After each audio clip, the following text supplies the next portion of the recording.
Okay.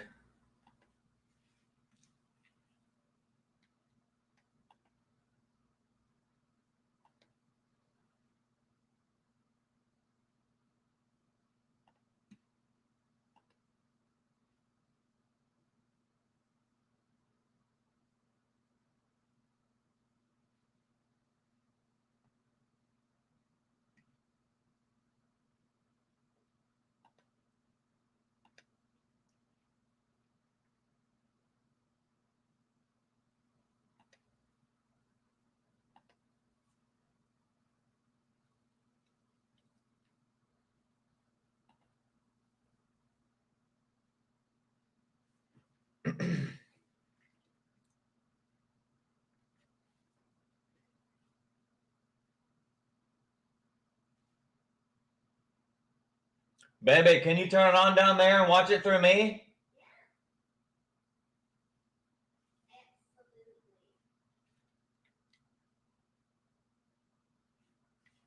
But this shit always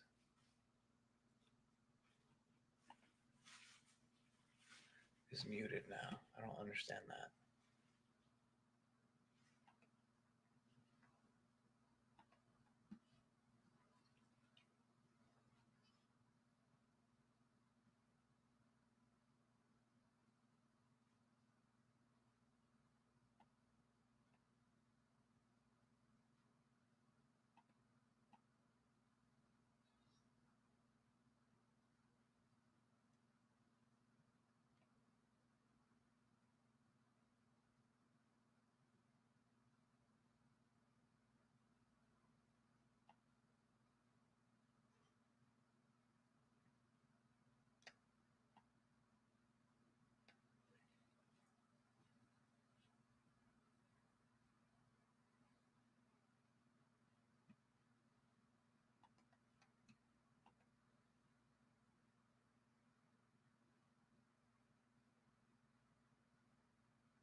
Still going. Here. Huh?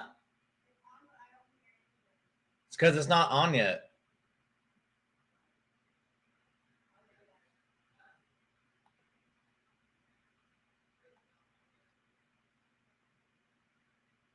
Yep.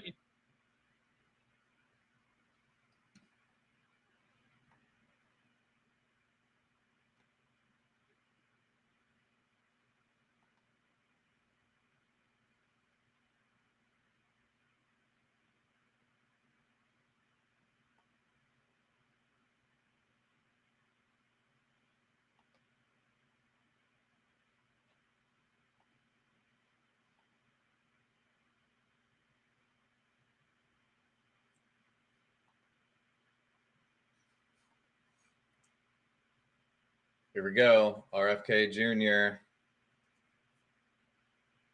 Possibly gonna drop out.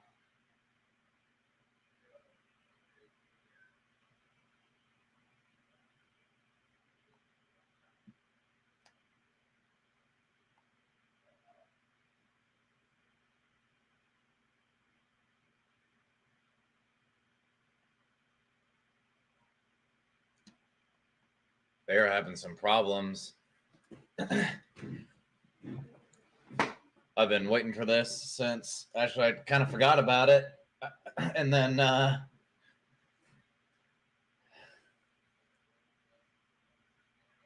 I just turned on YouTube and was like, boom, there it was. So, it was supposed to start at 2, like it says, but he's late. It's turned on and off a couple of times, so they're having some problems or something.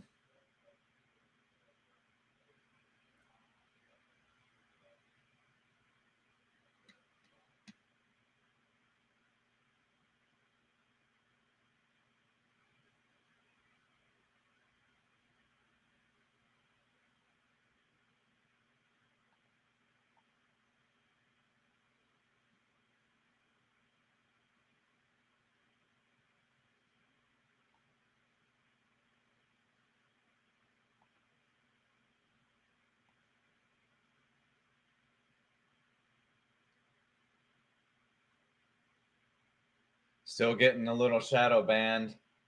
I just looked downstairs on the other TV and tried to do a search for Project USA, and it wasn't coming up.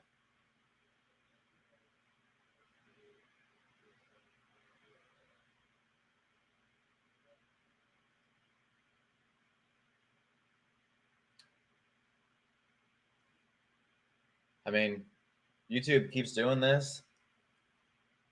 I know they're big and all, but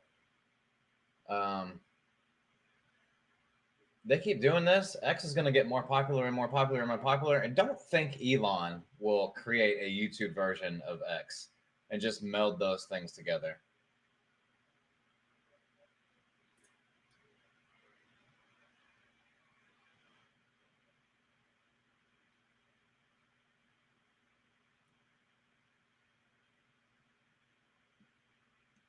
This is the second stream, still trying to figure out some software. I got to mess with it a little later, and that way it's not so boring. Like right now, I can figure out how to get another screen, but this is the free version, so probably going to have to pay for it.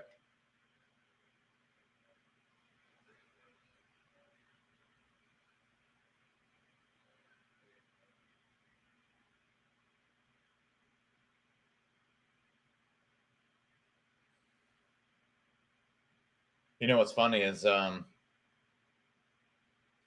was looking at the stats on YouTube from the stream last night from streaming the DNC, and I got like 30 copyright hits. So if you're ever watching someone cover the like an event or something like that, like I got copyright hits for some of the music that was played, even though I was just streaming it, and I got copyright hits for like the speeches. So if you're ever watching and like they don't like they're talking a lot or they go to something else or they don't show you the entire thing or something like that, that's because they're going to get copyright infringement, and which I think is kind of crazy when it's live streaming, but I mean, I guess that's just the way it is.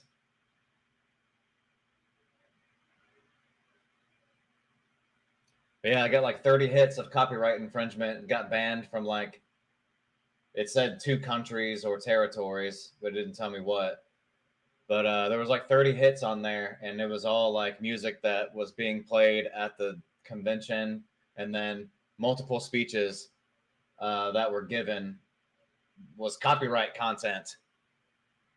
And good thing that I'm not monetized yet, but that's what we're working on here with the streaming. And so it still helps with the watch time and the watch hours and stuff. And you guys watching right now, it's helping me out. And because this is the first time, I mean, I'm a small guy and I'm getting shadow banned. Like, so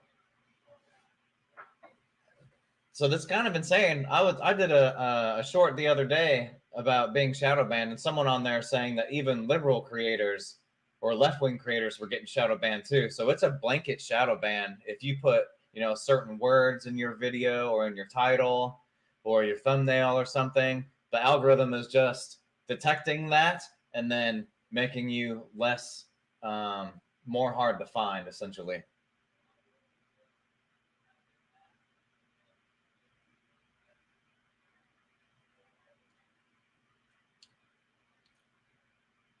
But yeah, so on the last night's stream, so that's what I was saying. Like, I was kind of surprised. It was like 30 hits of copyright infringement, but they said it wasn't going to hurt me.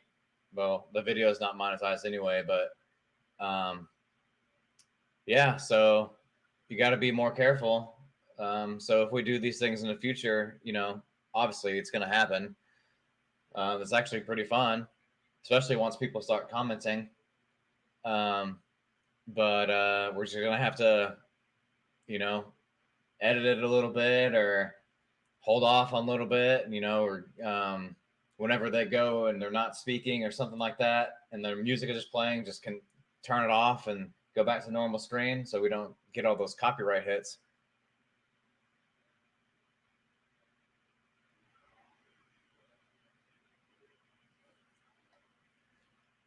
But this news of RFK addressing the nation, I've been watching some YouTube, the last couple of days, and they've been talking about how, like, this came on, and the his running mate Shanahan, she went on the Tom Bilyeu.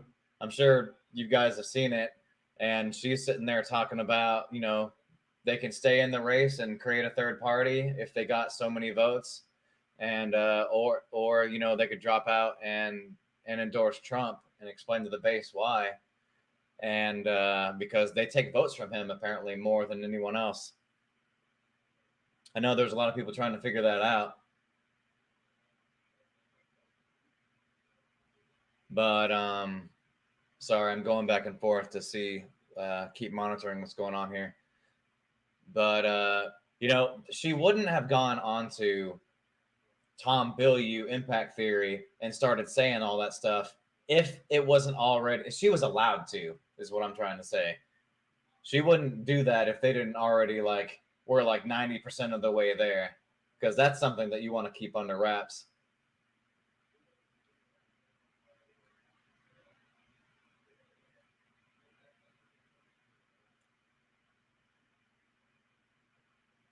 But this guy's late for sure. I don't know why it's so late. Audio turned on a little bit earlier.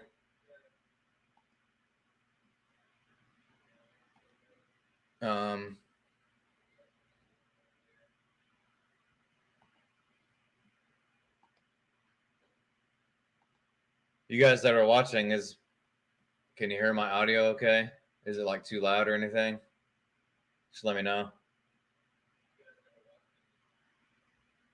I'm just using the laptop microphone.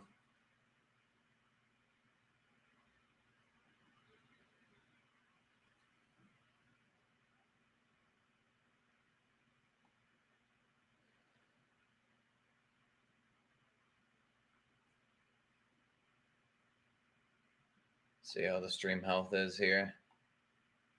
Stream is healthy. It's good.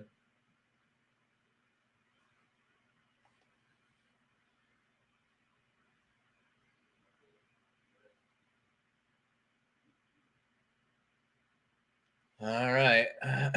Still waiting for RFK Jr. to address the nation.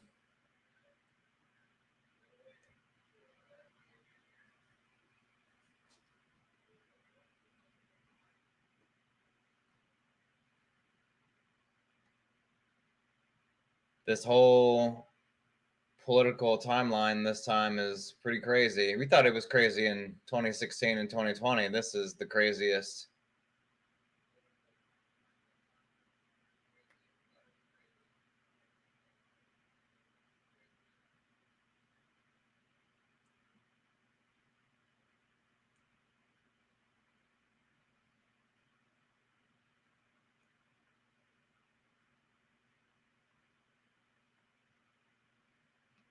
Man, these guys must be really having some problems.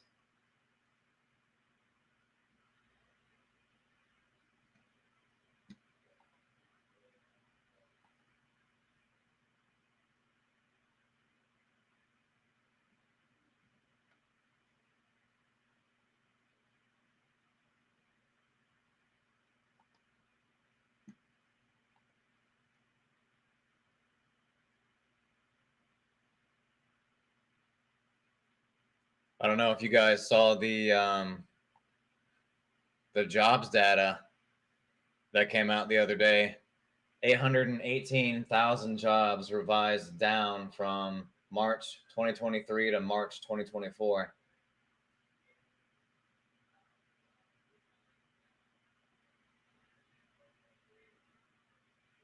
And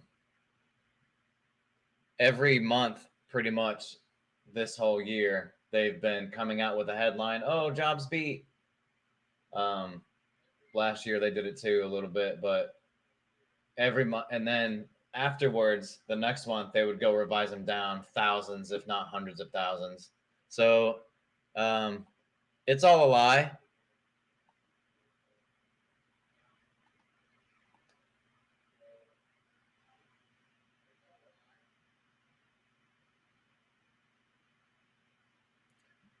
Let's see, we had 6 people in here, and now we're down to 1.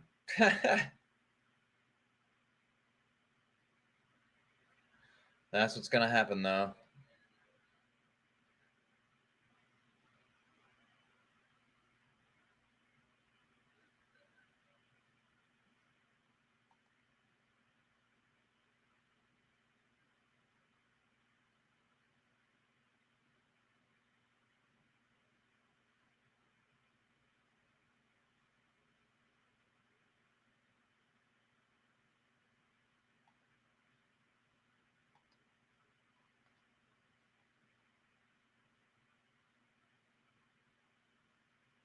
Okay.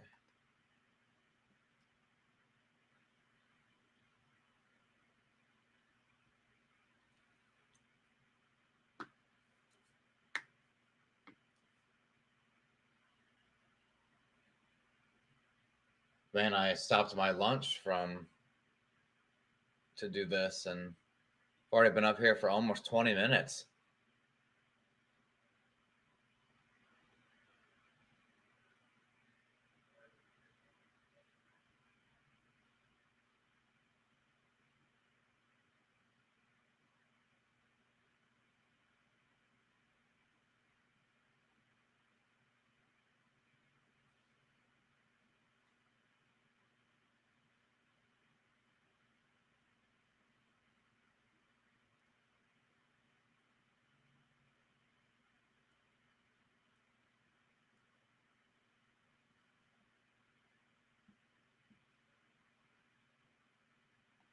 Let's go see what's going on here. Live. Oh, so they tried this one. Live here.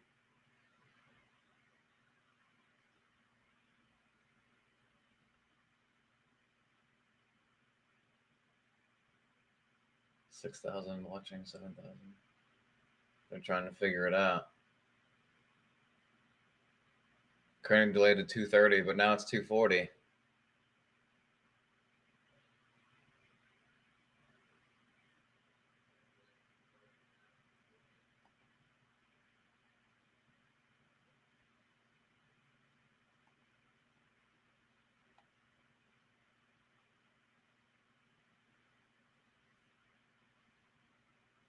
A lot of people in the chat there.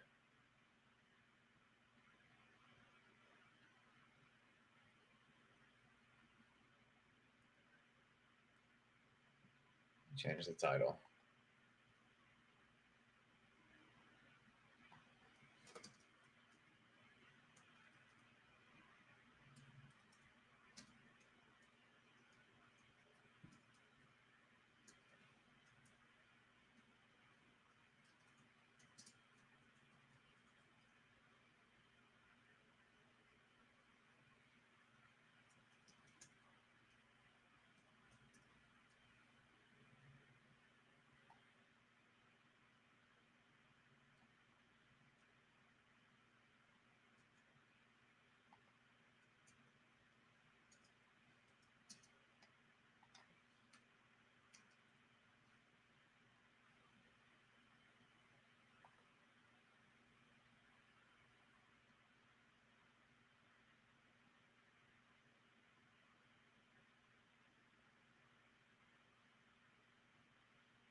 Okay.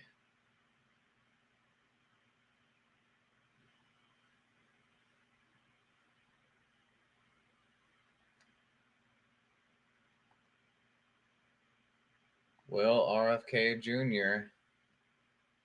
endorse Trump?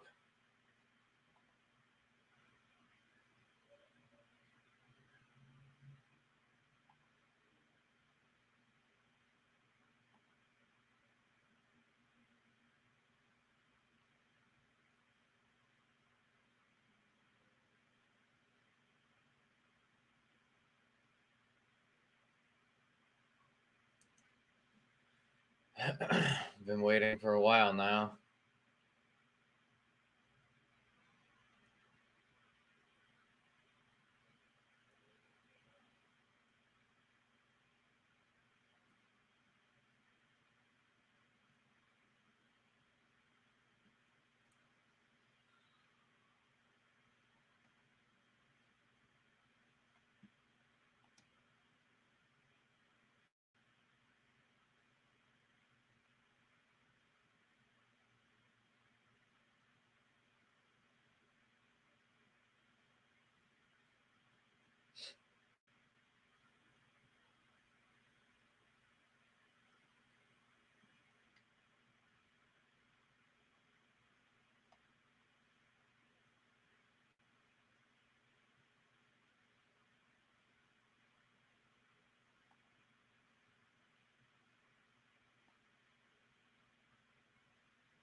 Oh, here we go. Hello, everyone. Welcome so much for being here. I'd like to introduce everyone to bring on Robert F. Kennedy Jr. All right. I'm sorry to keep everybody waiting. 16 months ago, in April of 2023, I launched my campaign for President of the United States. I began this journey as a Democrat, the party of my father, my uncle, the party which I pledged my own allegiance to long before I was old enough to vote. I attended my first Democratic convention at the age of 6 in 1960. And back then, the Democrats were the champions of the Constitution, of civil rights. The Democrats stood against authoritarianism, against censorship, against colonialism, imperialism, and unjust wars. We were the party of labor, of the working class. The Democrats were the party of government transparency and the champion of the environment. Our party was the bulwark against big money interests and corporate power. True to its name, it was the party of democracy. As you know, I left that party in October because it had departed so dramatically from the core values that I grew up with. It had become the party of war, censorship, corruption, big pharma, big tech, big ag, and big money. Yeah. When it abandoned democracy by canceling the primary Completely changed. to conceal the cognitive decline of the sitting president, I left the party to run as an independent. The mainstream of American politics and journalism derided my decision. Conventional wisdom said that it would be impossible even to get on the ballot as an independent because each state poses an insurmountable tangle of arbitrary rules for collecting signatures. I would need over 1 million signatures, something no presidential candidate in history had ever Goddamn achieved. corruption. And then I'd need a team of attorneys and millions of dollars to handle all the legal challenges from the DNC. The naysayers told us that we were climbing a glass version of Mount Impossible. So the first thing I want to tell you is that we proved them wrong. We did it because beneath the radar of mainstream media organs, we inspired a massive independent political movement. More than 100,000 volunteers sprang into action, hopeful that they could reverse our nation's decline. Many worked 10-hour days, sometimes in blizzards and blazing heat. They sacrificed family time, personal commitments, and sleep month after month, energized by a shared vision of a nation healed of its divisions. They set up tables at churches and farmers markets. They canvassed door to door. In Utah and in New Hampshire, volunteers collected signatures in snowstorms, convincing each supporter to stop in the frigid cold, take off their gloves, and to sign legibly.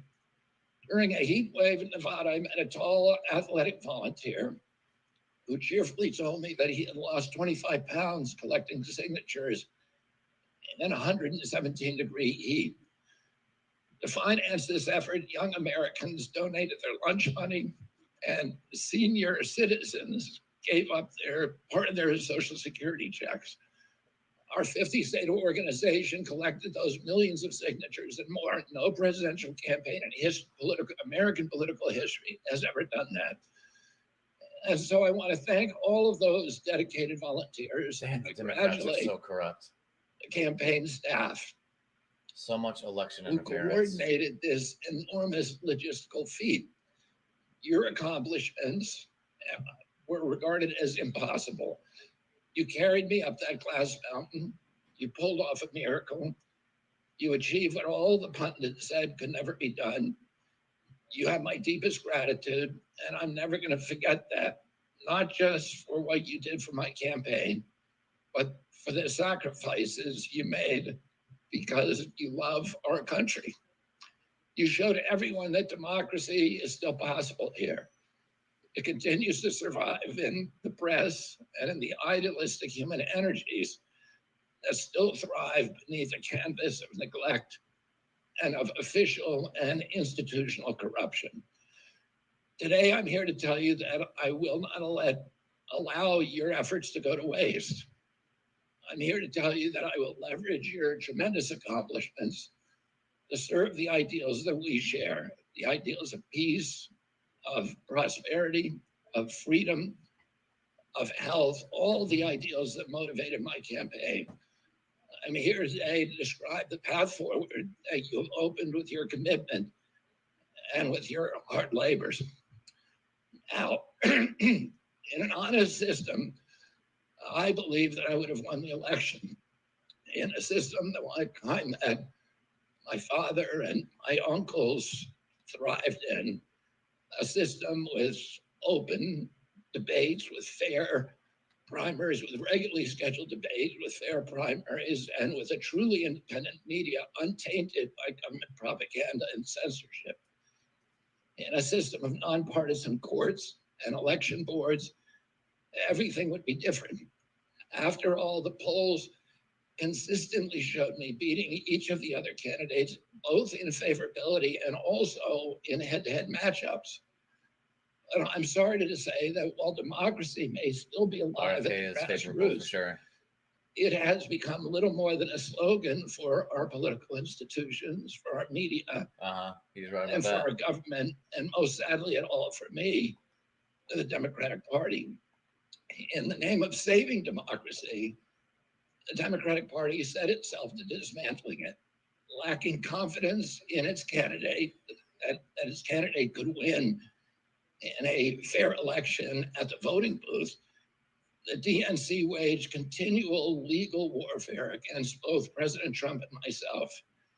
Each time that our volunteers turned in those towering boxes of signatures needed to get on the ballot, the DNC dragged us into court, state after state, attempting to erase their work and to subvert the will of the voters who had signed those petitions. It deployed DNC-aligned judges to throw me and other candidates off the ballot and to throw President Trump in jail. It ran a sham primary that was rigged to prevent any serious challenge to President Biden. Then, when a predictably bungled debate performance precipitated the palace coup against President Biden, the same shadowy DNC operatives appointed his successor, also without an election. They installed a candidate who was so unpopular with voters that she dropped out in 2020 without winning a single delegate. Yeah. My uncle and my father both relished debate. They prided themselves on their capacity to go toe to toe with any opponent Real in the men. battle over ideas. They would be astonished to learn of a Democratic Party presidential nominee who, like Vice President Harris, has not appeared in a single interview or an unscripted encounter with voters for 35 days. This is profoundly undemocratic. How are people to choose when they don't know whom they are choosing? And how can this look to the rest of the world? My father and my uncle were always conscious of America's image abroad because of our nation's role as the template for democracy, the role model for democratic processes, and the leader of the free world. Instead of showing us her substance and character, the DNC and its media organs engineered a surge of popularity for Vice President Harris based upon, nothing. Yeah. No policies, no Yeah. interviews, Yeah. no debates, Yeah. only smoke and mirrors Yeah. and balloons in a highly produced Chicago circus. There in Chicago, a string of Democratic speakers mentioned Donald Trump 147 times Oh my just on the God, first it's day. so Who bad. needs a policy when you have Trump to hate? In contrast, at the RNC convention, President Biden was mentioned only twice in 4 days. Yep. I do interviews every day. Many of you have interviewed me. Anybody who asks gets to interview me. Some days I do as many as 10. President Trump, who actually was nominated and won an election, also does interviews daily. How did the Democratic Party choose a candidate that has never done an interview or debate during the entire election cycle? We know the answers. They did it by weaponizing the government agencies. Yeah. They did it by abandoning democracy. They did it by suing the opposition and by disenfranchising American voters. This is all truth. What most alarms me isn't how the Democratic Party conducts its internal affairs or runs its candidates.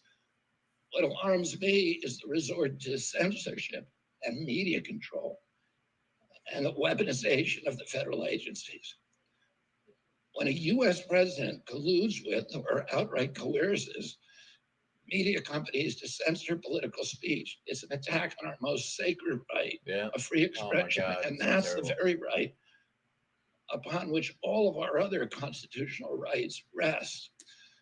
President Biden mocked Vladimir Putin's 88% landslide in the Russian elections, observing that Putin and his party controlled the Russian press and that Putin prevented serious opponents from appearing on the ballot. But here in America, the DNC also prevented opponents from appearing on the ballot. And our television networks expose themselves as Democratic Party organs. Yeah. Over the course of more than a year in a campaign where my poll numbers reached at times in the high 20s, the DNC-aligned mainstream media networks maintain a near perfect embargo on interviews with me. During his 10-month presidential campaign in 1992, Ross Perot gave 34 interviews on mainstream networks. In contrast, during the 16 months since I declared, ABC, NBC, CBS, MSNBC, and CNN combined gave only 2 live interviews from me. Those networks instead ran a continuous deluge of hit pieces with inaccurate, often vile, pejoratives and defamatory smears. Some of those same networks and colluded with the DNC to keep me off the debate stage. Representatives of those networks are in this room right now, and I'll just take a moment to ask you to consider the many ways that your institutions have abdicated this really sacred responsibility, duty of a free press to safeguard democracy and to challenge always the party in power. Instead of maintaining that posture of fear, skepticism toward authority, your institutions have made themselves government mouthpieces and stenographers for the organs of power. You didn't alone cause the devolution of American democracy, but you could have prevented it. The Democratic Party's censorship of social media was even more of a naked exercise of executive power.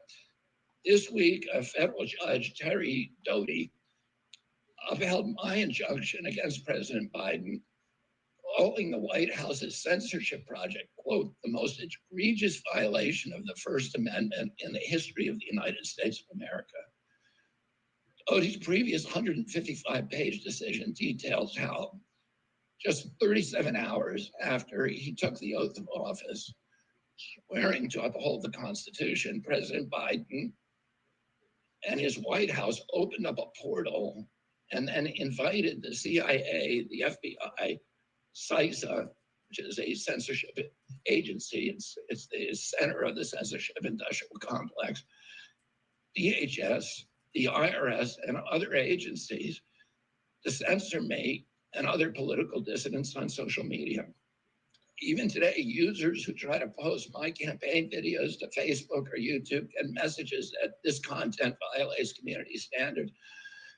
2 days after Judge Doty rendered his decision this week, Facebook was still attaching warning labels to an online petition calling on ABC to include me in the upcoming debate. They said that violates community standards, their community standards. The mainstream media was once the guardian of the First Amendment and democratic principles, and has joined this systemic attack on democracy.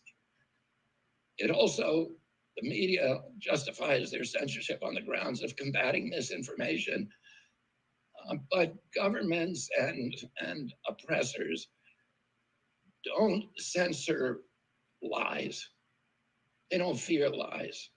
They fear the truth, and that's what they censor. And I don't want any of this to sound like a personal complaint, because it's not.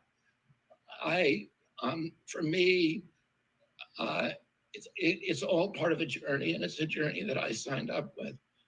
But I need to make these observations because I think they're critical for us doing the thing that we need to do as citizens in a democracy to assess where we are in this country and what our democracy still looks like, and the assumptions about U.S. leadership around the globe. And are we living up? Are we really still a role model for democracy in this country? Or have we made it, a kind of a joke? And here's the good news.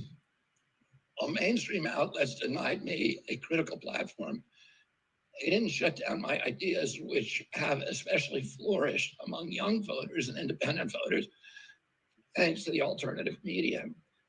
Many months ago, I promised the American people that I would withdraw from the race if I became a spoiler. A spoiler is someone who will alter the outcome of the election but has no chance of winning. In my heart, I no longer believe that I have a realistic path to electoral victory in the face of this relentless systematic censorship and media control.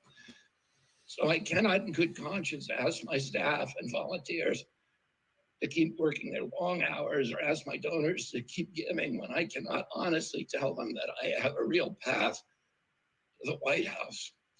Furthermore, our polling consistently showed that by staying on the ballot in the battleground states, I would likely hand the election over to the Democrats with whom I disagree on the most existential issues: censorship, war, and chronic disease. Oh, I want everyone to know that I am not terminating my campaign. I am simply suspending it and not not ending it. My name, my name will remain on the ballot in most states. If you live in a blue state, you can vote for me without harming or helping President Trump or Vice President Harris. In red states, the same will apply. I encourage you to vote for me. And if enough of you do vote for me, and neither of the major party candidates win 270 votes, which is quite possible. In fact, today our polling shows them tying at 269 to 269. Wow. And I could conceivably still end up in the White House in a contingent election. But in about 10 battleground states where my presence would be a spoiler, I'm going to remove my name. And I've already started that process and urge voters not to vote for me. It's with a sense of victory and not defeat that I'm suspending my campaign activities. Not only did we do the impossible by collecting 1 million signatures, we changed the national political conversation forever. Chronic disease, free speech, government corruption, breaking our addiction to war have moved to the center of politics. I can say to all who have worked so hard the last year and a half, thank you for a job well done. 3 great causes drove me to enter this race in the first place, primarily. And these are the principal causes that persuaded me to leave the Democratic Party and run as an independent. And now to throw my support to President Trump. The causes were free speech, a war in Ukraine, and the war on our children. I've already described some of my personal experiences and struggles with the government's censorship industrial complex. I want to say a word about the Ukraine war. The military industrial complex has provided us with a familiar comic book justification, like they do on every war, that this one is a noble effort to stop a supervillain, Vladimir Putin, from invading the Ukraine and then to thwart his Hitler-like march across Europe. In fact, tiny Ukraine is a proxy in a geopolitical struggle initiated by the ambitions of the US neocons or American global hegemony. I'm not excusing Putin for invading Ukraine. He had other options. But the war is Russia's predictable response to the reckless neocon project of extending NATO to encircle Russia, a hostile act. The credulous media rarely explain to Americans that we unilaterally walked away from 2 intermediate nuclear weapons treaties with Russia and then put nuclear-ready Aegis missile systems in Romania and Poland. This is a hostile act. And that the Biden White House repeatedly spurned Russia's offer to settle this war peacefully. The Ukraine war began in 2014 when US agencies overthrew the democratically elected government of Ukraine and installed a hand-picked pro-Western government that launched a deadly civil war against ethnic Russians in Ukraine. In 2019, America walked away from a peace treaty, the Minsk Agreement, that had been negotiated between Russia and Ukraine by European nations. And then in April of 2022, we wanted the war. In April of 2022, President Biden sent Boris Johnson to Ukraine to force President Zelensky to tear up a peace agreement that he and the Russians had already signed, and the Russians were withdrawing troops from Kiev and Donbass and Lugansk. And that peace agreement would have brought peace to the region and would have allowed Donbass and Lugansk to remain part of Ukraine. President Biden stated that month that his objective in the war was regime change in Russia. His Defense Secretary, Lloyd Austin, simultaneously explained that America's purpose in the war was to exhaust the Russian army, to degrade its capacity to fight anywhere else in the world. These objectives, of course, have nothing to do with what they were telling Americans about protecting Ukraine's sovereignty. Ukraine is a victim in this war, and it's a victim of the West. Since then, of Russia and both Russia and the West. Since then, we have, since tearing up that agreement, forcing Zelensky to tear up the agreement, we've squandered the flower of Ukrainian youth, as many as 600,000 Ukrainian kids and over 100,000 Russian kids, all of whom we should be mourning, have died, and the Ukraine's infrastructure is destroyed. The war has been a disaster for our country as well. We squandered nearly $200 billion already, and these are badly needed dollars in our communities, suffering communities all over our country. The Nord Stream pipeline sabotage and the sanctions have destroyed Europe's industrial base, which formed the bulwark of US national security. A strong Germany with a strong industry is a much, much stronger deterrent to Russia, and a Germany that is deindustrialized and turned into just an extension of US military base. We've pushed Russia into a disastrous alliance with China and Iran. We're closer to the brink of nuclear exchange than at any time since 1962. And the neocons in the White House don't seem to care at all.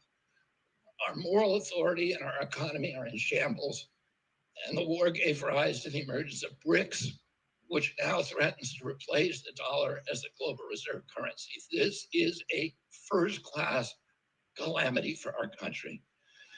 Judging by her bellicose, belligerent speech last night in Chicago, we can assume that President Harris will be an enthusiastic advocate for this and other neocon military adventures. And President Trump says that he will reopen negotiations with President Putin and end the war overnight as soon as he becomes president. This alone would justify my support for his campaign.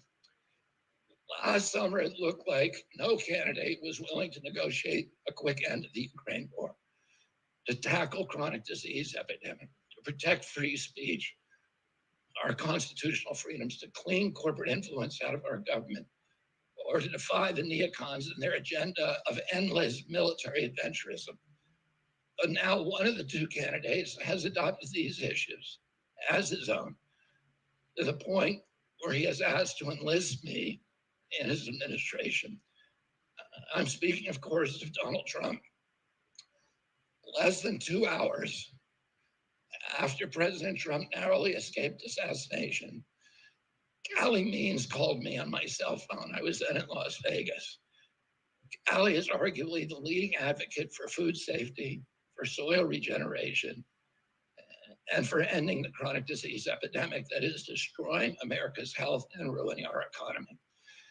Callie has exposed the insidious corruption at the FDA, the NIH, the HHS, and the USDA that has caused the epidemic. Callie had been working on and off for my campaign, advising me on those subjects since the beginning. And those subjects have been my primary focus for the last 20 years. I was delighted when Callie told me that day that he had also been advising President Trump. He told me President Trump was anxious to talk to me about chronic disease and other subjects, and to explore avenues of cooperation. He asked if I would take a call from the president. President Trump telephoned me a few minutes later, and I met with him the following day.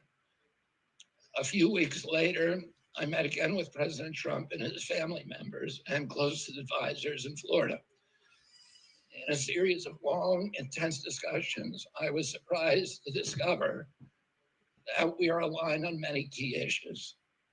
In those meetings, he suggested that we join forces as a unity party. We talked about Abraham Lincoln's team of rivals.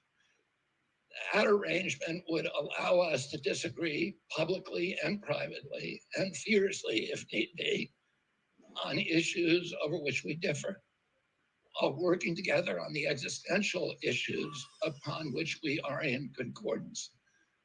I was a ferocious critic of many of the policies during his first administration, and there are still issues and approaches upon which we continue to have very serious differences.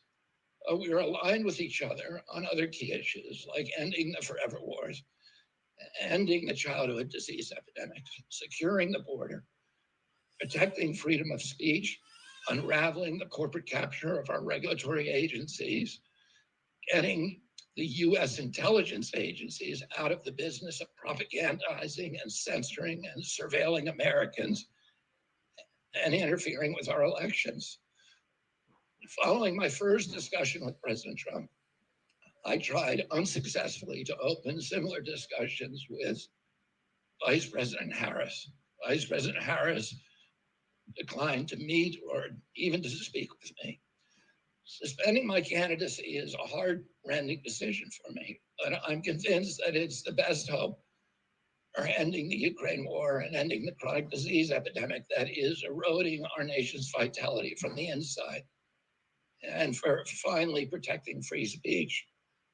I feel a moral obligation to use this opportunity to save millions of American children, above all things.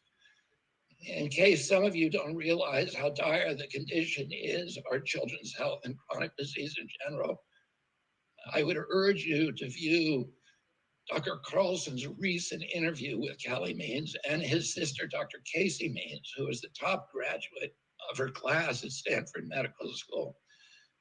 This is an issue that affects all of us far more directly and urgently than any culture war issue and all the other issues that we obsess on and that are tearing apart our country. This is the most important issue.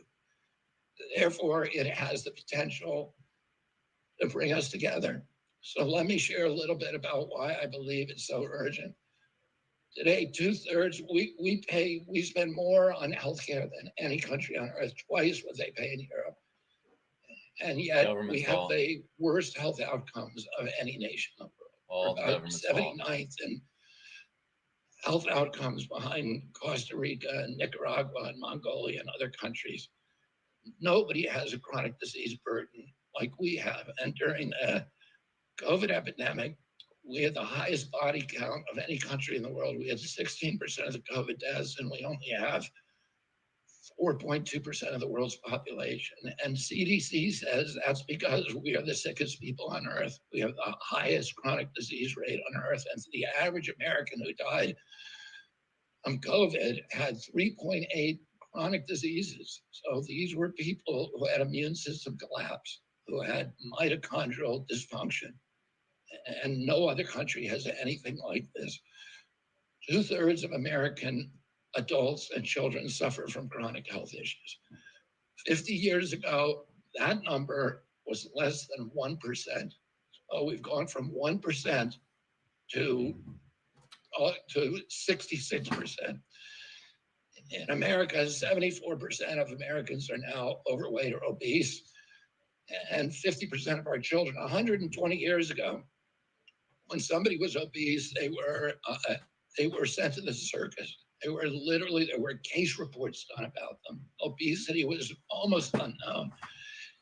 In Japan, the childhood obesity rate is 3% compared to 50% a year. Half of Americans have pre-diabetes or type 2 diabetes. When my uncle was president, I was a boy. Juvenile diabetes was effectively non-existent. A typical pediatrician would see one case of diabetes during his entire career, a 40 or 50-year career. Today, 1 out of every 3 kids who walks through his office door is diabetic or pre-diabetic. And the mitochondrial disorder that caused diabetes, also causing Alzheimer's, which is now classified as diabetes. And it's costing this country more than our military budget every year. There's been an explosion of neurological illnesses that I never saw as a kid: ADD, ADHD, speech delay, language delay, Tourette's syndrome, narcolepsy, ASD, Asperger's, autism. In the year 2000, the autism rate was 1 in 1,500. Now, autism rates in kids are 1 in 36, according to CDC nationally. Nobody's talking about this. 1 in every 22 kids in California has autism. And this is a crisis that 77% of our kids are too disabled to serve in the United States military. What is happening to our country? And why isn't this in the headlines every single day? There's nobody else in the world that is experiencing this. This is only happening in America. About 18%, and by the way, there has been no change in diagnosis, which the industry sometimes like to say. There has been no change in screening. This is a change in incidence. In my generation, 70-year-old men, the autism rates are about 1 in 10,000. In my kids' generation, 1 in 34. I'll repeat, in California, 1 in 22. Why are we letting this happen?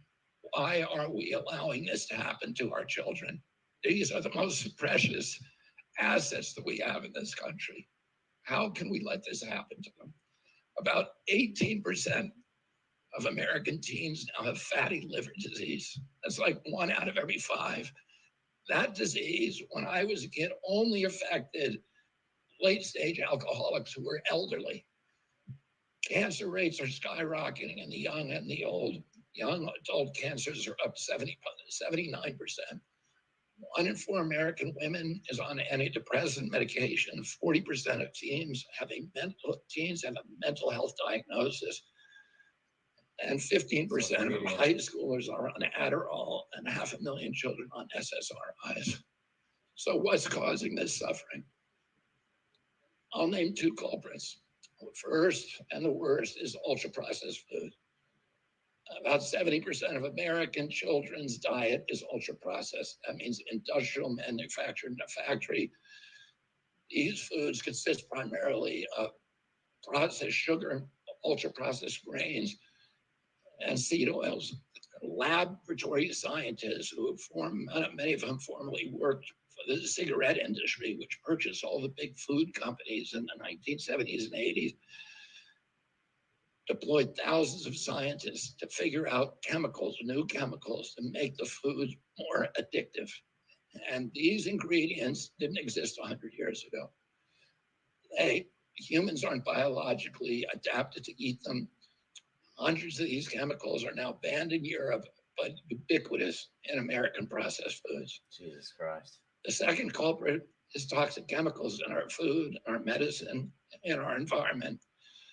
Pesticides, food additives, pharmaceutical drugs, and toxic waste permeate every cell of our bodies. The assault on our children's cells and hormones is unrelenting. To name just one problem, many of these chemicals increase estrogen because young children are ingesting so many of these hormone disruptors. America's puberty rate is now occurring at age 10 to 13, which is 6 years earlier than girls were reaching puberty in 1900. Our country has the earliest puberty rates of any continent on the earth. And no, this isn't because of better nutrition. This is not normal. Breast cancer is also estrogen driven, and it now strikes 1 in 8 women. We are mass poisoning all of our children and our adults. Considering the grievous human cost of this tragic epidemic of chronic disease, it seems almost crass to mention the damage it does to our economy. But I'll say, it is crippling the nation's finances. When my uncle was president, our country spent $0 on chronic disease. Today, government healthcare spending is almost all for chronic disease. And it's double the military budget. And it is the fastest growing budget item in the federal budget. Chronic disease costs more to the economy as a whole, costs at least $4 trillion, 5 times our military budget. And that's a 20% drag on everything we do and everything we aspire to. Poor and minority communities suffer disproportionately. People who worry about DEI or about bigotry of any kind, this dwarfs anything We are poisoning the poor. We are systematically poisoning minorities across this country. Industry lobbyists have made sure that most of the food stamp lunch program, about 70% of food stamps and about 70 or 77% of school lunches are processed foods. There's no vegetables. There's nothing that you would want to eat. We are just poisoning the poor citizens, and that's why they have the highest chronic disease burden of anybody, any demographic in our country, and the highest in the world.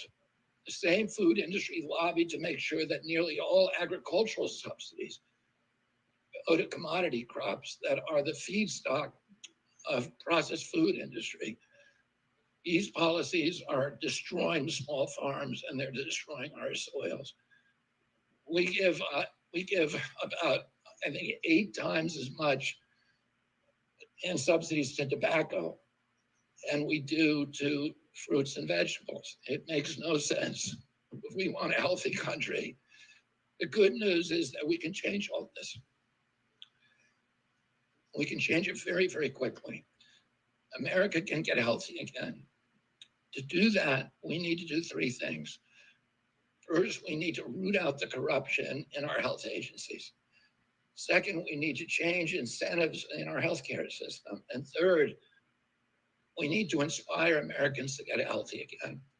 80% of NIH grants go to people who have conflicts of interest. These are the people, virtually everybody who says, Joe Biden just appointed a new panel to NIH to decide the food recommendations. And they're all people who are from the industry. They're all people who are from the processed food companies. They're deciding what Americans, here is healthy. And the recommendations on the food pyramid and what goes to our school lunch programs, what go to the program, the Swiss program, the food stamp programs. They're all corrupted and conflicted individuals. These agencies, the FDA, USDA, and CDC, all of them are controlled by giant for-profit corporations. 75% of the FDA's funding doesn't come from taxpayer, it comes from pharma. And pharma executives and consultants and lobbyists cycle in and out of these agencies with President Trump's backing. I'm going to change that. We're going to staff these agencies with honest scientists and doctors who are free from industry funding. We're going to make sure the decisions of consumers, doctors, and patients are informed by unbiased science. A sick child is the best thing for the pharmaceutical industry. When American children or adults get sick with a chronic condition, they're put on medication for their entire life. Imagine what will happen when Medicare starts paying for Ozempic, which costs $1,500 a month, and it's being recommended for children as young as 6, all for a condition, obesity, that is completely preventable and barely even existed 100 years ago. And 74% of Americans are obese. The cost, if all of them took their Ozempic prescription, is $3 trillion a year.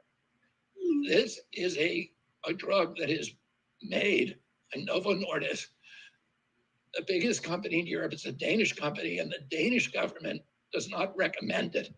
It recommends change in diet to treat obesity and exercise. And in our country, the recommendation now is for Ozempic to children at age 6.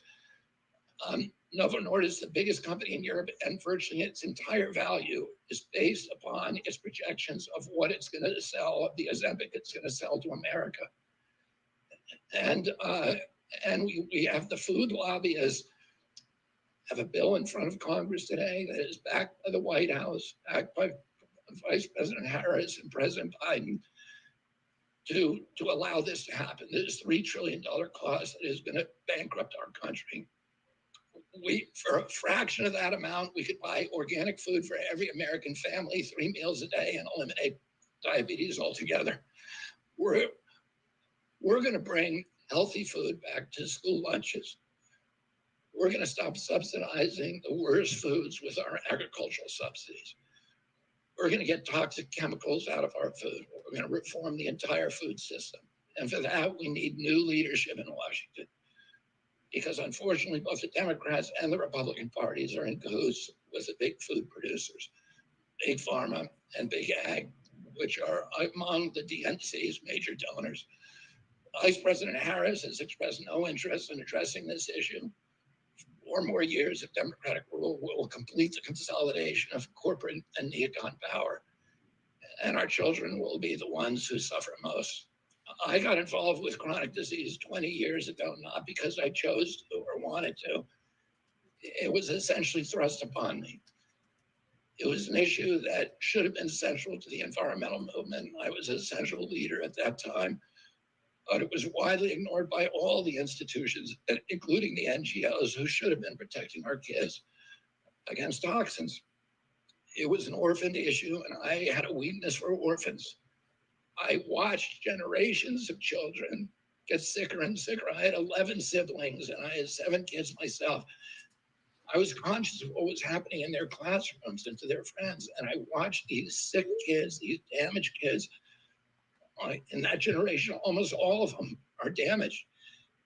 And nobody in power seemed to care or to even notice. For 19 years, I prayed every morning that God would put me in a position to end this calamity. The chronic disease crisis was one of the primary reasons for my running for president, along with ending censorship in the Ukraine war. It's the reason I've made the heart-wrenching decision to suspend my campaign and to support President Trump. This decision is agonizing for me because of the difficulties it causes my wife and my children and my friends. But I have the certainty that this is what I've meant to do. And that certainty gives me internal peace, even in storms. If I'm given the chance to fix the chronic disease crisis and reform our food production, I promise that within 2 years, we will watch chronic disease burden lift dramatically. We will make Americans healthy again. Within 4 years, America will be a healthy country. We will be stronger, more resilient, more optimistic, and happier. I won't fail in doing this. Ultimately, the future, however it happens, is in God's hands, and in the hands of the American voters and those of President Trump. If President Trump is elected and honors his word, the vast burden of chronic disease that now demoralizes and bankrupts the country will disappear. This is a spiritual journey for me. I reached my decision through deep prayer, through hard-nosed logic, and I asked myself, what choices must I make to maximize my chances to save America's children and restore national health? I felt that if I refused this opportunity, I would not be able to look myself in the mirror, knowing that I could have saved lives of countless children and reversed this country's chronic disease epidemic. I'm 70 years old. I may have a decade to be effective. I can't imagine that President Harris would allow me or anyone to solve these dire problems. After 8 years of President Harris, any opportunity for me to fix the problem will be out of my reach forever.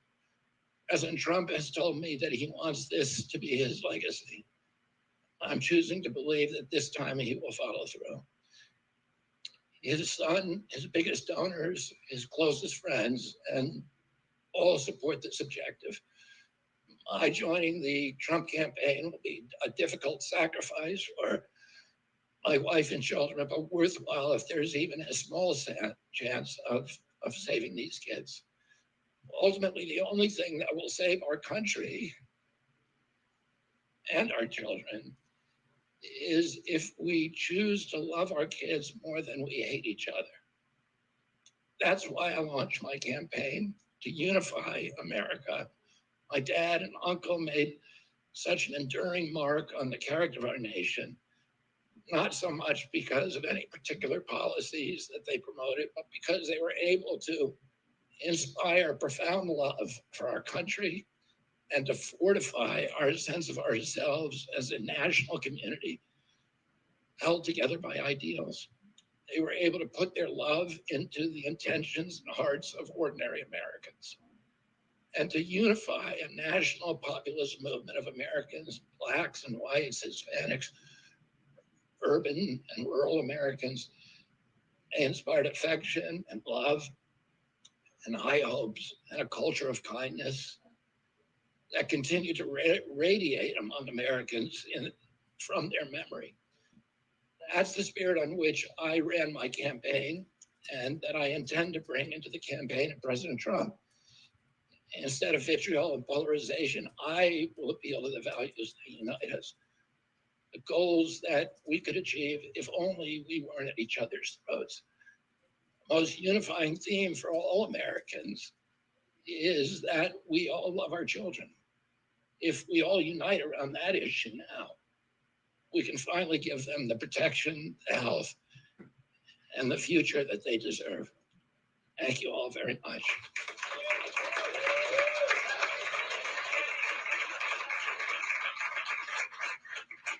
Yeah, you got emotional there at the end, man. I would too. I actually didn't know that he was. I've looked RFK up a little bit, but I actually didn't know that he was for all of that kind of thing. Like I knew he was for reforming some agencies, but I didn't know that much that he was into all the food stuff. And to be honest with you, one of the best things that I ever did was stop drinking soda, and I pretty much tried to cut sugar out of all of my entire diet. I mean, obviously there's still a little bit with bread and stuff like that, but if it's, I mean, I don't know if you guys go to the grocery store and actually pay attention. I do so much. Like, if you eat more greens and just actual more food, like you literally instantly start feeling better. Instantly. It's almost unbelievable. And I just encourage everyone to do whatever they can to just try to eat better. And you know what? I know it's a little harder because you have to spend more time on with the food and cook it and do stuff like that. But I'm telling you, it's literally night and day as soon as you start eating more vegetables, less sugar, and it's better for your pocketbook. I mean, it's better all the way around. And then once you start getting into a routine, then you're gonna crave that. And then also one good thing is you can eat more, and you don't feel bad about yourself. And it's actually more healthy, and there's more vitamins, and it's more nutritious. So that was pretty good. I hope that Trump really puts him in there, and I hope he goes in there and gives it hell, because I would love to have, my kid goes to school. I hope they have a chef, but I hope, not everyone, is aware of all of these things. I really always have to tell myself, not everyone is completely aware of all this stuff. And, we want to be better at everything we can do. So, I don't know. What do you guys think? I just try to, even at home, we try to make our own food. We don't buy processed chicken or nothing like that. We make our own spaghetti sauce. We make our own tomato soup now. Everything. So I eat more greens than I've ever eaten before in my life right now. I just get a steamer and steam it, and salt and pepper, and that's it. And it's so good, But all right, I guess that's it. Appreciate you guys from watching, and keep a lookout for some other videos. Got a couple of shorts coming up and some other videos coming up. I'm going to do a video about price controls, because Vice President Harris wants to put in price controls, and then she wants to put in a lot of taxes. I'm going to do a video about how to buy gold, because she wants to do a lot of government spending, and all that's going to do is, hurt the dollar. And so that'll be it. All right. Peace. Appreciate it. Thank you for watching. Thanks for hanging out with me. And we're going to keep this going. Second stream completed. See you guys.